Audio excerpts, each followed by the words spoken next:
Okay, so it's time to make a Navlog for your private check ride or cross country, and there aren't a lot of videos out there that use ForeFlight well and the CX3, which is kind of what people have moved to, so that's what we're going to work on here today. So the route that I'm going to use is going to be from KGKY to KCRS. If you're an ATP student and using this, you owe me. Find me at GKY, buy me a lunch. But this is the route that they use. Whatever your route is, one of the first things that you want to look at is see if there's any obstacles or things you want to try to avoid. So here in Arlington, we have these towers. So flying a direct route probably isn't the best. The other thing is if you fly it direct, you're going to go right over that airport, right over the approach end if it's south flow on that, or departure end if it's north flow. So the direct route isn't your best friend for this scenario. So what I like to do on this particular route is if you push and hold on the line, you can add a point and insert. So I like to come right to the edge of the Bravo. So right here you'll tap the more next to that 3.243 and do insert into route. So now it's an actual point. And I know I like this to be a 180 heading. So one thing to pay attention to is that course right there says it's a 174M. So that's magnetic. Our deviation here is about 3 degrees. So it makes that a 177. So I'm about 3 degrees off from a due south. So I'll move it. Tap it so it locks. 175. I got 2 degrees to go still. Tap it so it locks. 177. So 177 is a 180 if you take the magnetic variation into account. So that's what I like for my first leg. So if we close this and we look at it, now these towers that are right here are no longer a factor. Should have turned off my location. That's where I live if anyone wants to come say hi. And as far as our route goes, we're clear of Midway and Eagles Nest airports, and we've got, a couple of lakes and things like that look like good landmarks and straight into Corsicana. So that's the easy part. After that, where things start to get really difficult, if you look at your standard Navlog, which I've got one pulled up right here. So you've got to set your checkpoints, your course, your altitude. Those things aren't that difficult. Where it becomes an issue, if I start filling this out, so pencil's not on. If we're starting at GKY. Well, we just put in that we're going to start out on a 180. We're going to go due south because that also avoids any inbound traffic that's coming to the airport. And what do we do for altitude in this first leg? So we're starting at 0, and let's flip back over to our map real quick. We're starting out here at 0, and we've got this first Bravo shelf right here that we're under, and we don't want to bust the Bravo, because if you're going to do this as your solo, you're not allowed to enter that Bravo, most likely. So it goes down to 3,000 feet. So for this first leg, we're going to want to climb to 2,000 feet and get ourselves outside of the Bravo. So if we flip back over to our Navlog, so our altitude is going to start at 0 and go to 2,000. So I always put an up arrow and 2,000. So we're climbing to 2,000. The trickiest thing that goes with the climbs is going to depend on your aircraft, how old it is, and what the POH gives you as far as information for your time, distance, and fuel consumption for a climb. So if I go to my documents library, I didn't have this part prepped, but if I go to my imported, so I've got this Cherokee 172 Golf is one of the planes I'm flying now, and as far as the performance data for it goes, there's loading, center of gravity. I think it's in like 2 more pages. Okay, cruise range. airspeed correction, power off stalls, takeoff data. So you got to turn your head to the side. Takeoff distance from a hard surface, maximum rate of climb data. So it gives you some information.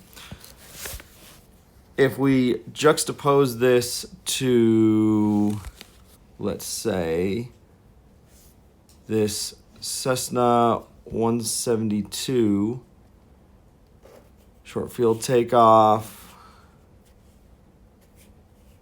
time, fuel, and distance to climb. Like, this chart has a whole lot more information for you to do this climb leg off of.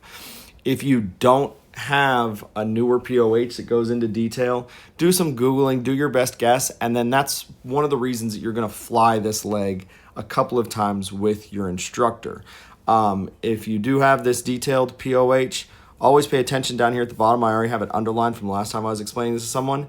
Increase your time, fuel, and distance. So time increases, fuel increases, and distance all increase by 10% for every 10 degrees above standard temperature.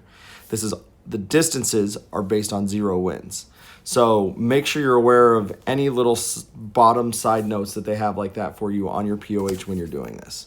So if we go back to our route, from doing this route in a couple of different planes, these 172s, these Cherokees, usually about this spot, let me add that point in, which if you put both fingers on there, so that's about 5 miles from the end of the runway. Usually in the 4 to 5 mile range is where you're going to hit your 2,000 foot mark, just from my experience. So the thing that's fun about these Navlogs is most DPEs want you to demonstrate both pilotage and dead reckoning. The measurements and calculations out of the POH can give us the dead reckoning part, the time and heading.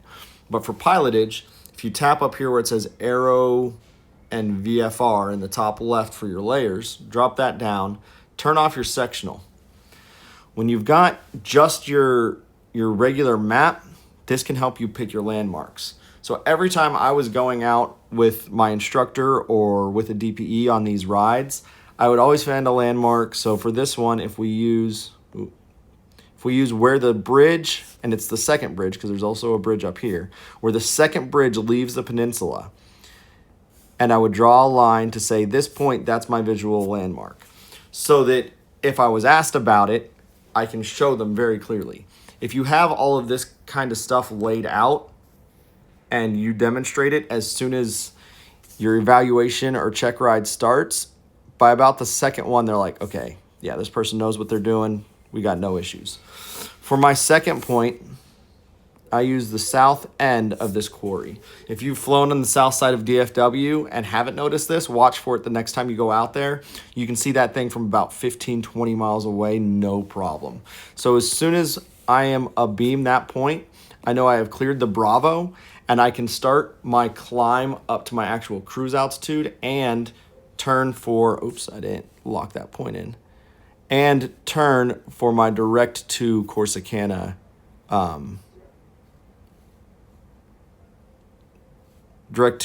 heading. I don't know why this isn't wanting to let me move it right now. So from this point, I'll just leave that where it is. Y'all know how to move little points around. You're going to do your second climb. Going for this particular route, about 5,500 is a really good altitude to do this on because you're headed east, so you want 5,000. Your VFR, so you want to add 500, so 5,500.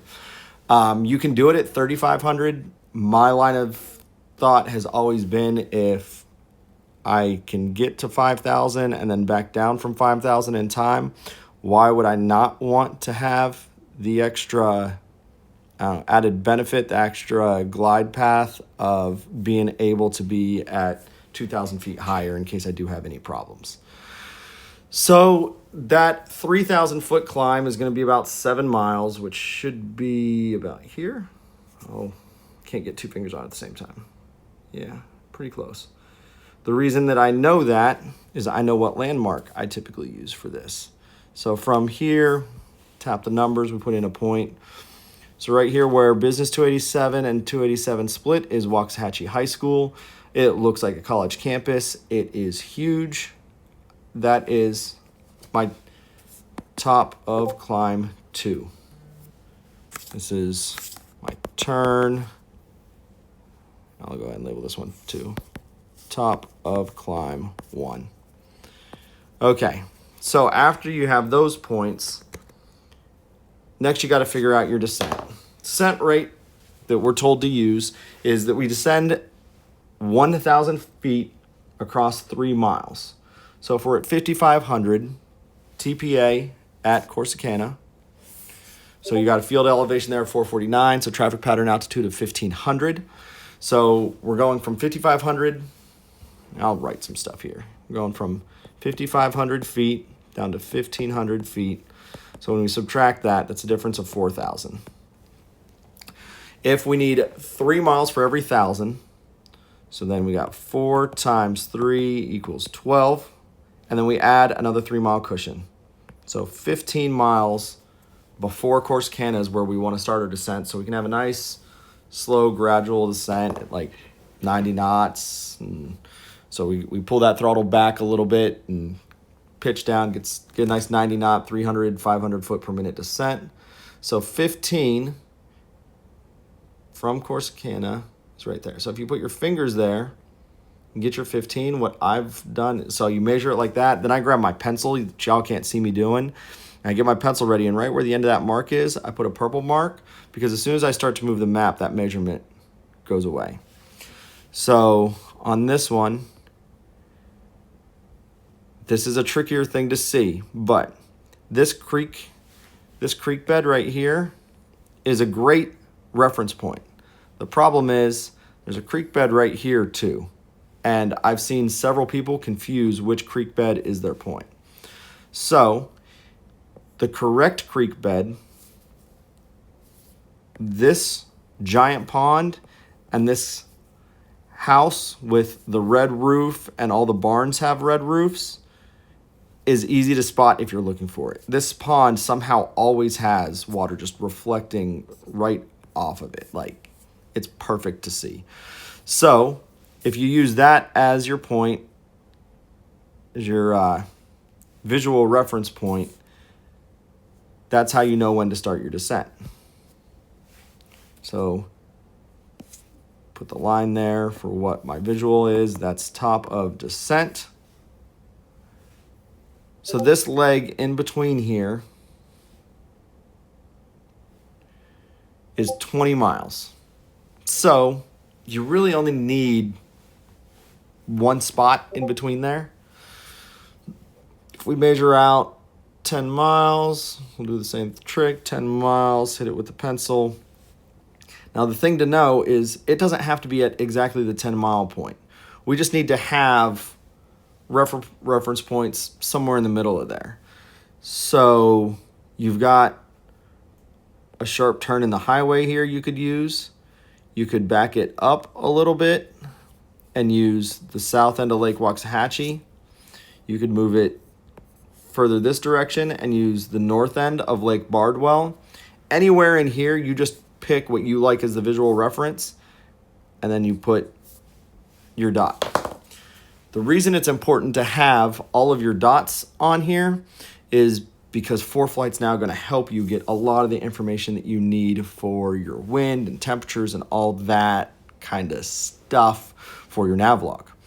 So at this point, we've got our route. We're going to open up our flight plan, and we're going to send it, the little box with the up arrow, to flights. It moves over here to flights. Select an aircraft. Just for funsies, we will pick I don't have the performance profile for the Cherokee in here, so let's do the Cessna. Check when you're going to be leaving. So this was February 17th at 10 a.m. If my check ride's on the 20th, I wouldn't do the wind part yet, but you can change the day to... You can change it to different times, and you can change the date as well. So whenever you need to make that departure, we'll leave it for today right now.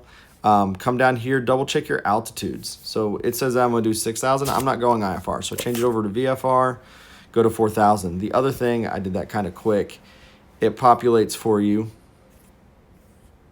There you go. Is what the winds are doing at different altitudes. So remember we talked about 3,500 versus 5,500. I'm going to save myself 7 knots of headwind by climbing up to 5,500. Now if I go up to 7,500, I get calm, and 9,500, I get a tailwind. This isn't a long enough flight for that to make that much of a difference, so we'll stick with the 5,500.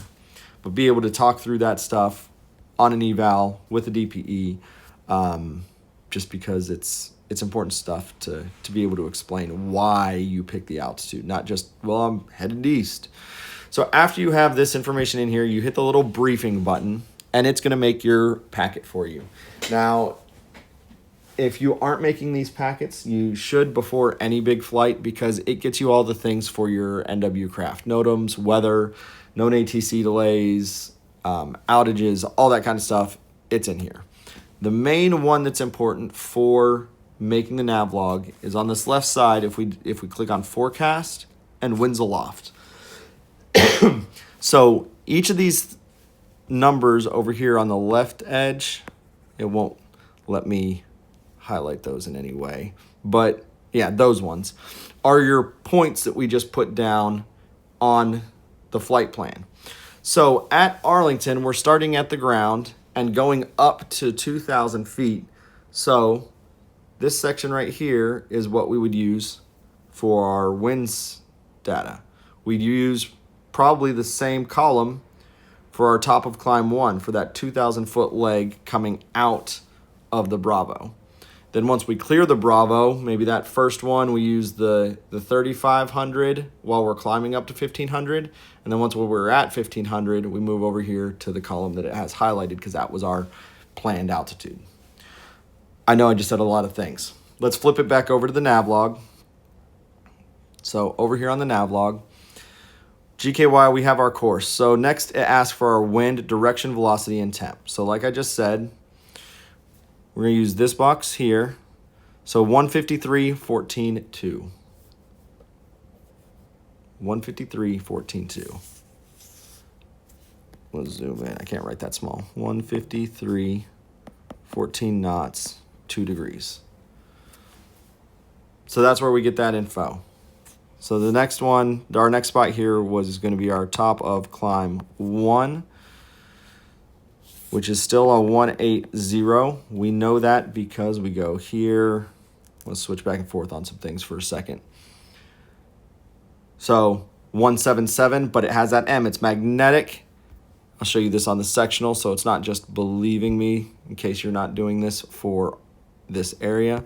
Right there, ooh, 3 east. So that means that it subtracted 3 to get the magnetic heading. So that means 180 was the original number. So we still have a 180 on that one. So I put that in. So there's our 180. Altitude is going to be 2,000. And then our wind data for that one. Go back to our flights. At the second point, we said we were also going to use this. So 154.15.2. So just slightly different. 154.15.2. 154.15.2. Okay. I think that's pretty self-explanatory, but then we're going to go from top of climb to the quarry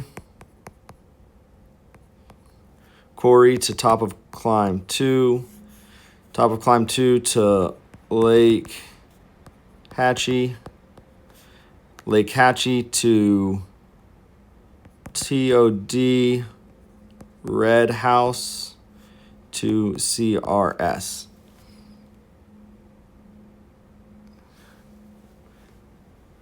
So all you would do, so for the quarry leg, if we flip back over here, go to our map, the quarry to top of climb 2, and click on it, it tells us our magnetic is 120, so we add the 3, so 123.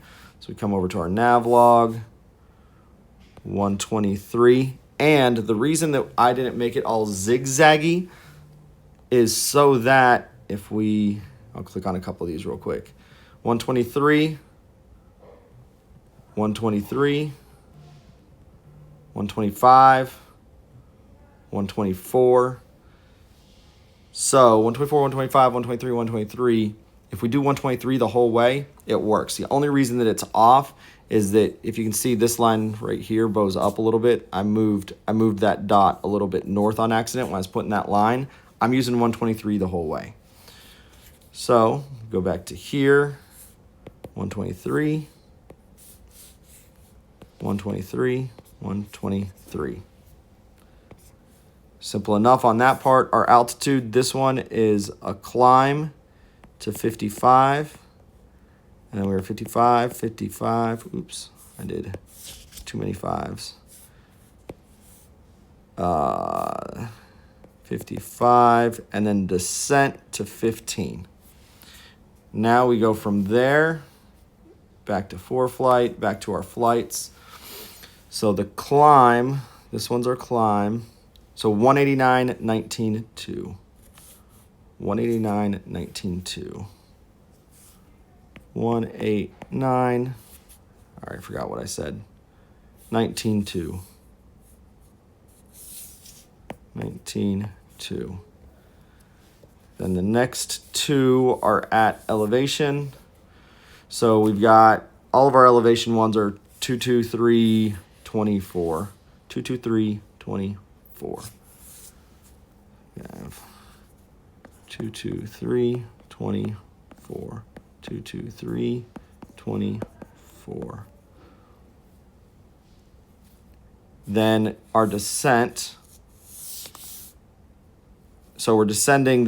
People are always like, oh, there's an extra point. Well, we're descending from this spot to this spot. So we don't really need the weather at KCRS for this, but as long as the numbers at KCRS and that last point are similar, we'll do this altitude because it's halfway in between our TPA and what we're flying at. Actually, no, we'll go to 35. Would be closer to half. It's 2,000 from each. So 188, 18.3. 188, 18.3. 188, 18.3. Now, random bonus points here. Our temperature, where's our highlighter? And DPs will ask you this kind of random stuff if they're feeling frisky. We're 2 degrees at 1,500 feet, and at 5,500 feet, we're 4 degrees. Tell me about that. What kind of weather condition is that? What kind of things can we expect? Why is it warmer higher? That's not right. So that's a whole separate video. Be able to talk through that a little bit.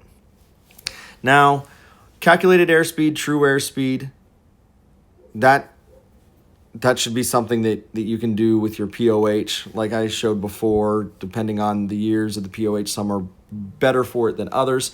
That's not really the complicated part. Where we start getting complicated again and people get confused is right here where we're changing our courses and headings. So we're starting out with the course that's over here. I'll use my highlighter. We're starting out with a course from this column, and we're just moving it into this one. So 180, 180, 123. My handwriting's horrible, sorry. 123, 123, 123.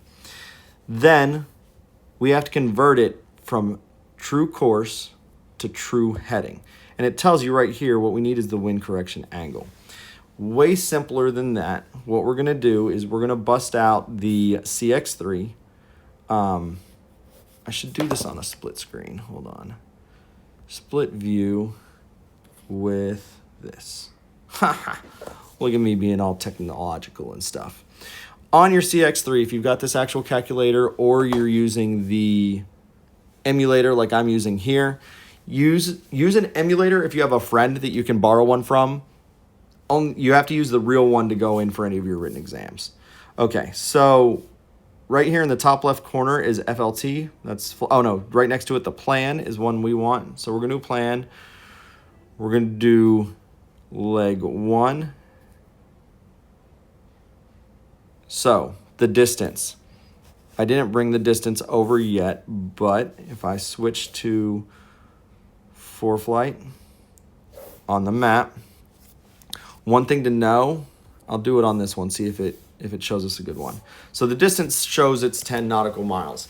If you're someone who loves rounding, go for it. I kind of nerd out about this stuff. That's kind of why I'm making this video. But if you actually put your fingers on here and measure the distances, this one's 9.9, not a good example. That's very minimal rounding. This one says 7. It is 7.3, 7.4. Like that's a more significant rounding. So when I'm building my Navlogs, I don't like to just click and use the distance it gives me over there on the right-hand side. So on our first leg, we have 4.5. So that one's a great example. It's rounding off a whole half mile. In my opinion, that's significant. So 4.5 is our first leg. So we're going to come back over here. Distance is right here, 4.5. I know that most of these planes, the Archers and the Cessnas, you want to climb at about 70 knots is going to be your airspeed. Usually there's not a whole lot of variance on your airspeed versus your indicated versus calibrated versus true. You can figure that part out. I can do a separate video. This is already getting long if I need to for that, but we're just going to use the 70. To do your ground speed will all be in here. The thing we needed was distance. So we've got our distance. So we're over here on the calculator now. We're going to do 4.5. Then we're going to come down, and our true course, we just put in, let me grab the highlighter so I'll show you where things are coming from. True course right there is 180. So we type in the 180. So then we hit the down button, true airspeed, we're putting 70 knots, putting down, and then wind direction, 153, wind speed, 14 knots, variation, so that's the magnetic variation for the area. We saw that on the sectional a second ago. I'll show it to you again. It's this dotted line right there. So we have the 3. Switch back over to this. So it's going to be 3, but a negative because it has east. Deviation. So deviation is the magnetic deviation on the card that's in the cockpit of your airplane for your magnetic compass. One thing to note about this, and the people who I've shown this before will laugh at this point if they're watching the video.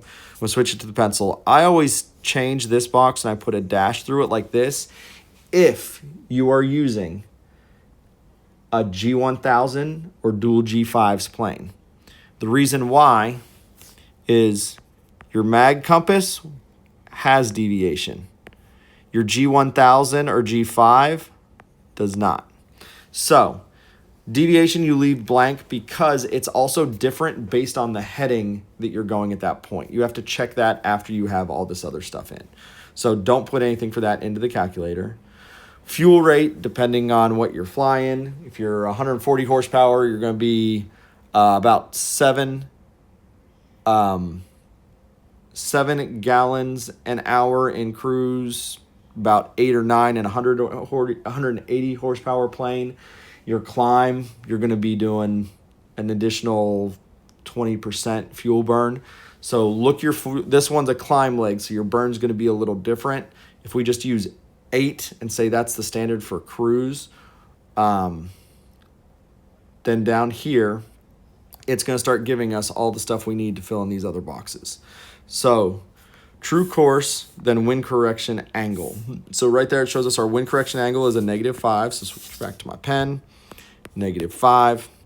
So that means my true heading, before I even look over there to the right, I know that 180 minus 5 is 175. Look over here at the calculator, TH 175, it's correct. Then we have to put in our variation, which we said is a -3, which means our magnetic heading is 172. Over here, yes, 172. It all checks out. So then this deviation on the digital side, we'll say the G1000 G5 side, 172 is our course heading. It is what we want to fly. If your magnetic deviation card that's in the cockpit of the plane you're flying it says you got a -2 at 170 to 180, then you would -2 and you'd have a 170 here. So like I said, this is airplane and magnetic compass specific. Over here on the rest of this column, so our ground speed right here at the top of the calculator shows that with these winds, our ground speed would be 57.2. We'll round that to 57, just to show I'm not a total monster. I do like some rounding. Estimated time en route, right there, 4 minutes, 43 seconds. So I'm going to zoom in because it's a lot to write. 4, 4, 3. And this ATE, that's the actual time. So when you're flying, you have to have this out. And when you get to that first point, which is that second peninsula, the bridge coming off the second bridge coming off the peninsula of Joe Pool Lake, you write down, okay, I got there in 4:37. Just so that you know how much off you were by, so that if you're off by a large margin, you can make it better in the next log you do. ETA, so if we were our departure time was 9:30, our ETA would be 9:34 and 43 seconds. Fuel consumption, this comes from that time, fuel, and distance to climb, because this one is a climb leg. In the other legs, if your burn is the 8 gallons, or if you put in 10 gallons, if 10 gallons is your burn rate, then right here it shows you it would be a 0.63. But for climb legs, you need to use your POH to figure out how much fuel you burn in a climb. So wash, rinse, repeat. I'll do one more. So this second leg, you just scroll back up here to the very top. The distance for leg 2, we go over here. Boop. Distance for leg 2 is 10.7. Flip over to this. So distance 10.7. 10.7 in the calculator. True course still 180. True airspeed, we're leveled out here. This plane, we'll say it cruises at 100 knots. Wind direction, 154 for leg 2 at 15 knots. Variation is the same. Fuel rate, the same, because this is the first one in actual cruise. So, did I say 90 or 100? Sorry. I said 100 knots. Booking it on this flight. So we got 100 knots for our true airspeed. So our ground speed is 86. Wind correction angle, -4, so this is going to be 176. TH, 176. Variation -3, so 173. And then we'll say that the deviation is the same, -2. So we put the line. 173 is our number if we're digital. 171 is our number if we're magnetic. Fuel, well, no, we need the time first. ETE, 7 minutes and 26 seconds. 7:26. And, stop that. And fuel used is 0.99. So then also you start up here. So we're going to start with 50 gallons. So then at this one you'd put, if we used 0.63, you'd put 49.37. Then you would subtract 49.37. You'd subtract the 199 from that. And you just keep your running total so that then at the end you know how much fuel you ended up with when you arrived. I hope this helps with your Navlogs. If you have any questions, feel free to reach out. Thanks.